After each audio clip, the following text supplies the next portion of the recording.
Hello दोस्तों, आज की हमारी वीडियो का टॉपिक है भूगोल में आपदा प्रबंधन के मिक्स करंट अफेयर के टॉपिक। पहला है नासा का पहला क्षुद्रग्रह नमूना पृथ्वी पर लाया गया। नासा के जो ये ऑरेंजस स्पेक्ट्रल इंटरफेरेंस अंतरिक्ष यान की सहायता से पृथ्वी के निकट या चंद्रग्रह बेन्नू से कुछ मलबे को कहाँ लाया गया है? यहाँ पृथ्वी पर लाया गया, ताकि हम उस पर कुछ खोज वगैरह रिसर्च कर सकें। वैज्ञानिकों का अनुमान है कि इस कैप्सूल में कार्बन समृद्ध क्षुद्रग्रह बेन्नू का मलबा है, जो मात्रा में कम से कम 1 कप जितना हो सकता है।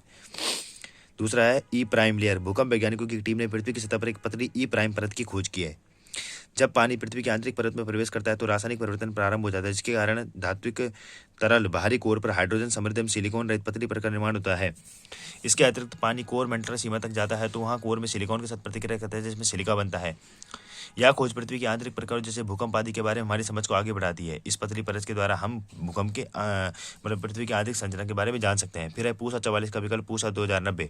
हाल ही में सर्वोच्च न्यायालय ने पंजाब, हरियाणा, यूपी के राजस्थान जैसे राज्यों में पराली देने पर रोक लगाने की आवश्यकता पर जोर दिया, जिसके परिणाम स्वरूप क्या हुआ है, जो पूसा 44 थी उसका विकल्प बनकर चावल की किस्म है पूसा 44 जो कि विकल्प बनी है, उसका विकल्प बना है पूसा 2090। IARI भारतीय कृषि अनुसंधान द्वारा मानकीकृत है ये, ठीक है।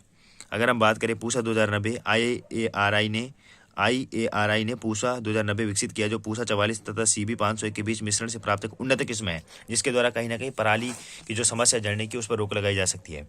उसके बाद इंपॉर्टेंट टॉपिक है चक्रवात हामून। चक्रवात हामून बंगाल की खाड़ी का एक शक्तिशाली चक्रवात है, जिसने 24-25 अक्टूबर को बांग्लादेश के दक्षिण में दस्तक दी है। उत्तरी पश्चिमी पवनों द्वारा हामून की गति में परिवर्तन हुआ है। हामून ने तमिलनाडु, आंध्र प्रदेश, उड़ीसा के तट पर बांग्लादेश को मुड़कर अमान्य रूप से अपने मार्ग को बदला है, ठीक है। उसके बाद है सुदूर गामा किरण विस्फोट। हाल ही में शोधकर्ताओं के अनुसार पृथ्वी से लगभग 2 मिलियन प्रकाश वर्ष दूर स्थित एक आकाशगंगा में सुपरनोवा विस्फोट के कारण उत्पन्न गामा किरण विस्फोट ने पृथ्वी के आयुमंडल में उल्लेखनीय वृद्धि करी है।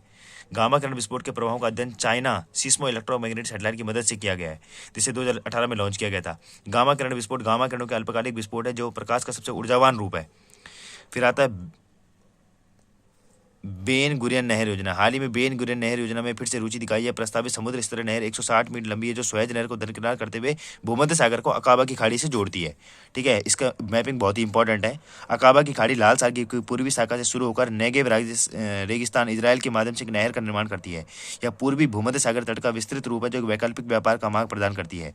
अकाबा की खाड़ी की तटरेखा 4 देशों से लगती है, मिस्र, इजराइल, जॉर्डन और सऊदी अरब। ये वेरी वेरी इंपॉर्टेंट है। अकाबा की खाड़ी मुख्य रूप से चर्चा में चल रही है, मिस्र, इजराइल, जॉर्डन और सऊदी अरब इससे लगते हैं। उसके बाद है इसमें mount Etna. Mount Etna Europe का सबसे सक्रिय ज्वालामुखी और विश्व के सबसे बड़े ज्वालामुखी में से एक है। माउंट एटना एक स्ट्रेटोवोल्केनो, जिसका अर्थ है कि यह लावा, राख और चट्टानों की परतों से बना है, हजारों वर्षों के विस्फोटों से जमा हुआ है, ठीक है। माउंट एटना में 4 शिखर क्रेटर और सैकड़ों 500 छिद्र हैं, ठीक है। उसके बाद है लोअर सुबनसिरी जलविद्युत परियोजना। यह भारत की सबसे बड़ी निर्माणाधीन जलविद्युत परियोजना है। सुबनसिरी नदी, जो कि ब्रह्मपुत्र की एक साइड नदी है, पर काफी प्रतिकूल प्रभाव इसका पड़ रहा है। इस परियोजना का क्रियान्वयन राष्ट्रीय जलविद्युत ऊर्जा निगम द्वारा किया जा रहा है। सुबनसिरी या स्वर्ण नदी ऊपरी ब्रह्मपुत्र नदी की सबसे बड़ी सहायक नदी है। तिब्बती हिमालय से निकलकर यह नदी अरुणाचल प्रदेश की मिरी पहाड़ियों से होकर भारत में प्रवाहित करती है। फिर आता है लद्दाख सी बकथॉर्न और केरल ओनाटुकारा तिल। हाल ही में भारत सरकार के वाणिज्य और उद्योग मंत्रालय के तहत संचालित भौगोलिक संकेतक GI रजिस्ट्री ने उद्योग और वाणिज्य विभाग लद्दाख को लद्दाख सी बकथॉर्न के लिए GI टैग प्रदान किया है। यह मान्यता लद्दाख खुबानी, लद्दाख पश्मीना, लद्दाख की लकड़ी की नक्काशी के लिए पहले दिए गए GI टैग का अनुसरण करती है। सी बकथॉर्न है क्या? सी बकथॉर्न एक झाड़ी है जो नारंगी पीले रंग की खाने योग्य बेरी उत्पन्न करती है, जो खट्टी होती है। बेरी और विटामिन C हमें प्रदान करती है। इसे बंडर plant, Ladakh golden bush, golden mine के नाम से भी जाना जाता है। यह मृदा को बांधने वाला एक प्रकार का पौधा जो मृदा अपरदन को रोकता है। दूसरा है ओनाटुकारा तिल। ओनाटुकारा तिल भारत के केरल में पाया जाता है। ओनाटुकारा तिल, इसका तेल अपने अनूठे स्वास्थ्य संबंधी लाभों के लिए प्रसिद्ध है। ओनाटुकारा तिल में मौजूद अपेक्षाकृत उच्च एंटीऑक्सीडेंट तत्व इन मुक्त कणों से लड़ने में मदद करते हैं, जो शरीर की कोशिकाओं को नष्ट करते हैं। इस प्रकार से इन दोनों को GI टैग मिला है। तो इस प्रकार से हमारी ज्योग्राफी की जो है इंपॉर्टेंट करंट अफेयर के टॉपिक समाप्त होते हैं। वीडियो अच्छी लगी तो वीडियो को लाइक, शेयर, सब्सक्राइब जरूर कीजिए। तब तक के लिए धन्यवाद।